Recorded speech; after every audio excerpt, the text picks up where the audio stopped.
Hi friends, कैसन बानी आप सब। उम्मीद करतनी कि आप सब स्वस्थ होखम, मस्त होखम, व्यस्त होखम, जहाँ भी होखम जबरदस्त होखम। आगल बनी रहुआ देवर भाभी के मैदान अंताक्षरी सुने तो चली शुरू करतनी। ई अंताक्षरी के पार्ट 12 पिछला वीडियो के अंतिम गाना रहे वो बाबू से सुनी। रोज रोज फोन करके बोलावतारी माई हो, रोज रोज फोन करके बोलावतारी माई हो। आइल बा कोरोना कैसे नैहर हम जाई हो, आइल बा कोरोना कैसे नैहर हम जाई हो। तो हंस गावे के बारी रहे इनका, हंस सुनी। हमार जिया डोले रे छोटी ननदी, हमार जिया डोले रे छोटी ननदी, हमार जिया डोले रे छोटी ननदी, हमार जिया। बाबा दिहले हरावा से हुरे हम तेजब से, हुरे हम तेजब। बलमुआ कैसे, बलमुआ कैसे तेजब रे छोटी ननदी, बलमुआ कैसे तेजब रे छोटी ननदी।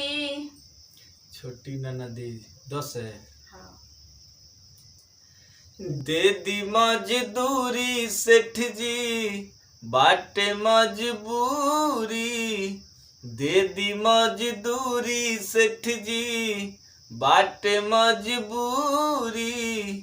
चूल्हा उपास रही जाई, गरीबी के दर ह रउआ न बुझाई, गरीबी के दर ह रउआ न बुझाई। दे दी मजदूरी सेठ जी बाटे मजबूरी, चूल्हा उपास रही जाई, गरीबी के दर ह रउआ न बुझाई, गरीबी के दर ह रउआ न बुझाई। इस गाँव इमती जनिहा समधी आंगना छोट बाड़े, आंगना हउए हीरा लाल जी। इमती जनिहा समधी बटुला चढ़ैले बानी, बटुला के कवनो नइखे मोल जी। ऐसन बटुलवा हम बधैया के दिहले बानी, बाबू के जनम के बेर जी। जैसे जिंदगी एक किराए का घर है, एक न एक दिन बदलना पड़ेगा। मौत जब तुझको आवाज देगी, घर से बाहर निकलना पड़ेगा। मौत जब तुझको आवाज देगी, घर से बाहर निकलना पड़ेगा।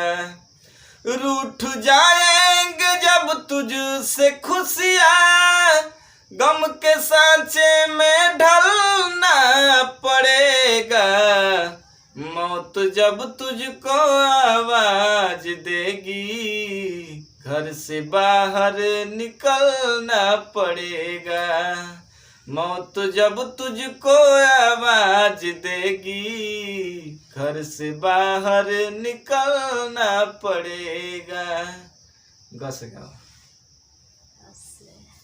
गालो जैसा गाल नहीं है पाउडर का दिल करता है, गालो जैसा गाल नहीं है पाउडर का दिल करता है। ए बूढ़ा करिका लगाइला फिर ना यही है जवानी, ए बूढ़ा करिका लगाइला फिर ना यही है जवानी। आई है जवानी न से नया साल में रहो हरिहर, ए जाने हैप्पी न्यू ईयर। नया साल में रहो हरिहर, ए जाने हैप्पी न्यू ईयर। तोहरा चक्कर में भइनी पियर, तोहरा चक्कर में भइनी पियर, ए जाने हैप्पी न्यू ईयर। नया साल में रहो हरिहर, ए जाने हैप्पी न्यू ईयर। नया साल में रहो हरिहर, ए जाने हैप्पी न्यू ईयर। रसे गाओ। रजऊ कब अइबा कब जइबा तनी बता के जा, फोटो एगो खिंचा के जाना। रजऊ कब अइबा कब जइबा तनी बता के जा, फोटो एगो खिंचा के जाना। तोहरा मम्मी के बोली जैसे लगे कर जवा गोली, तोहरा मम्मी के बोली जैसे लगे कर जवा गोली। अपना मम्मी के मंदिर पहुँचा के जा, फोटो एगो खिंचा के जाना। रजऊ कब अइबा कब जइबा तनी बता के जा, फोटो एगो खिंचा के जाना। न से नया साल यस कहवा मनी, मिट्टी के करा कराही में बनी। नया साल यस कहवा मनी, मिट्टी के करा कराही में बनी। अरे लंदन से अइब कि हमें बितइब कह इशारा में। जब बाजी नया साल के गाना तो कमर हिलई है 76 जाना या बोतल खुली अन्हारा में धमाका होई यारा में। जब बाजी नया साल के गाना तो कमर हिलई है 76 जाना या बोतल खुली अन्हारा में धमाका होई यारा में। तो कैसा लगला वीडियो कमेंट करके बताई। अगर चैनल पर नया बानी तो चैनल के सब्सक्राइब कर ली और बेल आइकन के भी प्रेस कर ली, ताकि जैसे ही हम के इस तरह के मजेदार अंताक्षरी अपलोड करी जाए, चाहे इस पर गाना भी मजेदार आवेला, ओके नोटिफिकेशन सबसे पहले आप सबके मिले। चलिए मिले तंजा अगले वीडियो में, बाय।